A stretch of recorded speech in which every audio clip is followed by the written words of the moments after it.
The Legend of Zelda series has been constantly recognized for its amazing boss battles, which tend to be some of the most unique in gaming. Through fighting fiery dragons, grueling creatures, and other menacing beasts in between, the bold diversity of these battles is what make them stand out as much as they do. For this list, I will be including all 3D Zelda Dungeon bosses, but none of the finale-based boss battles, as their grand size and multi-phase style is incomparable to the standard dungeon boss.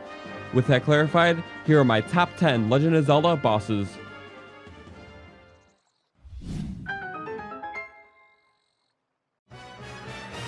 At number 10 is Koloktos from Skyward Sword. This cursed automatron will try to crush and slice Link with one of its many arms, and it's up to the player to dismantle these limbs in order to expose his weak spot. This is a very clever concept that has evolved further when the boss gains full mobility and is able to chase Link down with 6 deadly blades. Easily the coolest thing about this battle is how Link can steal one of these blades and use it against him by completely smashing open his weak spot. Doing this is no easy task though, as Koloktos deals out a wide variety of deadly attacks, from spinning blades to massive sword frenzies that can really become a problem if you're not quick enough. Overall, the concept of dismantling weaponry off a huge mechanical beast made for one awesome fight, and definitely a worthy candidate for this list.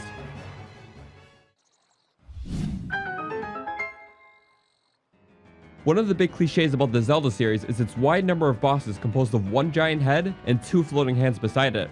Although this concept is a little overused, I still think the Ocarina of Time's version of this boss, Bongo Bongo, is the best one by far. The setting for this battle is probably one of the most unique in the series, as it takes place on a large drum that the boss will continue to pound on in order to throw the player off. The goal to beating the boss is to stun both of its hands, and eventually go for its large eye when it charges after you.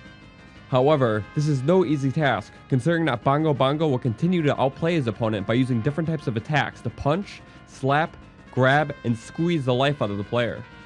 Only after adapting to Bongo's various moveset, the player can finally weaken the beast and finish him off for good. This boss battle did an excellent job on making the player feel both frightened and vulnerable from start to end, which really made this fight stand out.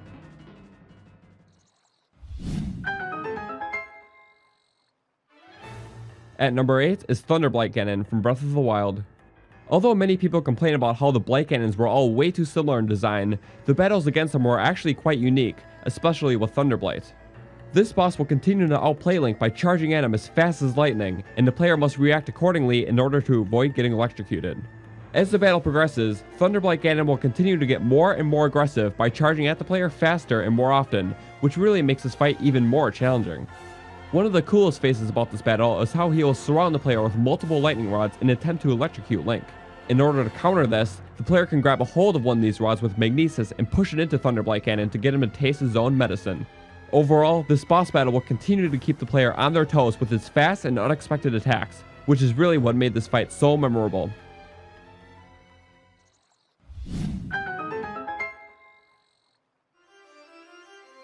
Number 7 on this list is Blizzetta from Twilight Princess.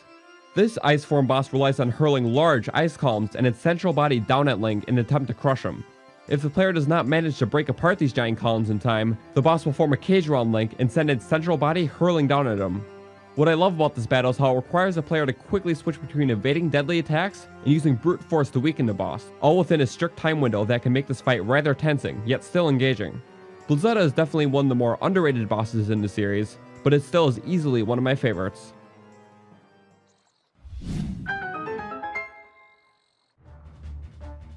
Serving as one of the more unconventional fights in this list, Got from Majora's Mask feels more like an epic car chase in your conventional boss battle. As Goron Link, your goal is to chase down and eventually ram into this giant mechanical goat doing circles around the arena. Throughout the chase, Got will try to stop you by shooting lightning, raining down spikes, and throwing bombs at the player, which all must be avoided in order to reach him. All these obstacles added loads of intensity to the fight, and makes it even more intense the closer you get to ramming into him. This battle was for sure one of the more unconventional fights in this list, but definitely deserving of the number 6 spot.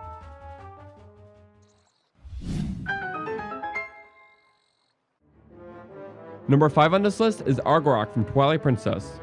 This boss battle revolves around using the double claw shots to climb up large pillars, dodge the dragon's attacks, and grapple onto him in order to send him crashing down to the ground. Speed and awareness are key to this battle, because if you take too long trying to reach his weak point, you'll be cooked in no time.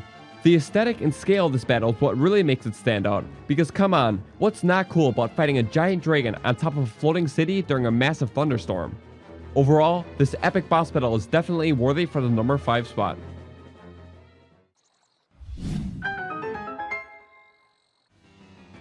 Although Ganon is a common, reoccurring final boss in the series, his wicked spiritual form, Phantom Ganon from Ocarina of Time, proves to be one of the more engaging dungeon bosses in the series. The multiple dark paintings alongside the wall are used for Ganon to submerge and re-emerge into the arena, and it's up to the player to quickly shoot him down before he reaches Link. This phase of the battle is quite frightening, as you'll never know where and when he'll try to emerge, forcing the player's senses to always be tuned to 11.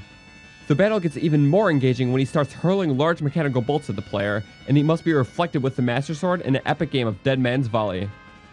The thing I value most about this boss is how consistently engaging it is, as both of the main attack patterns require the player to constantly stay sharp and focused, and any break in this rhythm will result in a massive loss of life.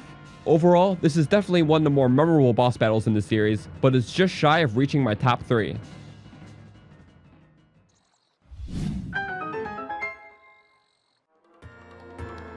When it comes to boss fights in the Zelda series, most of these battles span across usually 1 or 2 distinct phases, but the fight with Zant pushes these rules further by offering a distinct 6-phase boss battle like none other.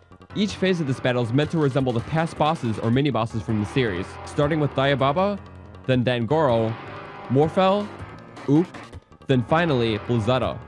Each of these fights were a clever twist on the original ones, as Zant's new and unique moveset meshed with all the past bosses perfectly. I also love how Zant's boss music constantly evolves throughout the phases by blending in the old soundtrack with his own theme. The last phase of this battle is a chaotic sword duel between you and Zant outside Hyrule Castle, and it was definitely a great way to wrap up the battle. Overall, the unusually structured battle was easily one of the best in the series.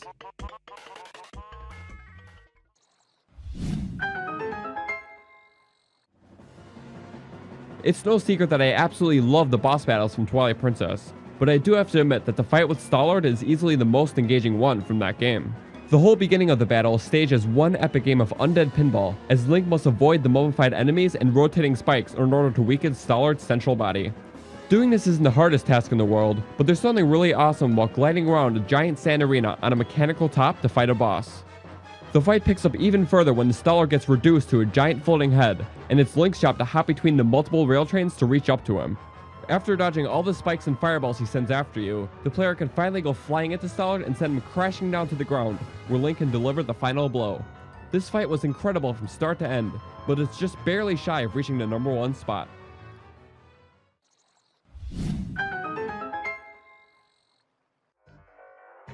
I've gave this one a ton of thought, and although it was very close, I still do think that the Sheikah Monk, Maz Koshia from Breath of the Wild is by far the most diverse and engaging fight within the whole series. Every ounce of this battle is extremely engaging, as the boss will constantly change up its form and add new attack patterns the further the player would progress in the fight. This boss utilizes a lot of older, familiar attacks from the other battles in this game and mixes them with its new and updated moveset that includes things like teleportation and creating illusions. Being able to adapt quickly to the boss's ever-changing moveset is critical, as the boss is quick to throw you off guard when you're least expecting it. This also added a great layer of difficulty to the fight, even if you chose to face this boss in the late game. Overall, this fight was engaging and epic from start to end, and that's why it gets the number 1 spot on this list. Thank you all so much for watching. Also, thank you to my patrons who help make these videos possible. If you want to support the channel and have your name featured up here, please consider supporting my Patreon for as little as $1 a month. Details below in the description. Anyways, I hope you enjoyed the video. Please like and subscribe if you haven't already to support the channel, and I'll see you all in the next one.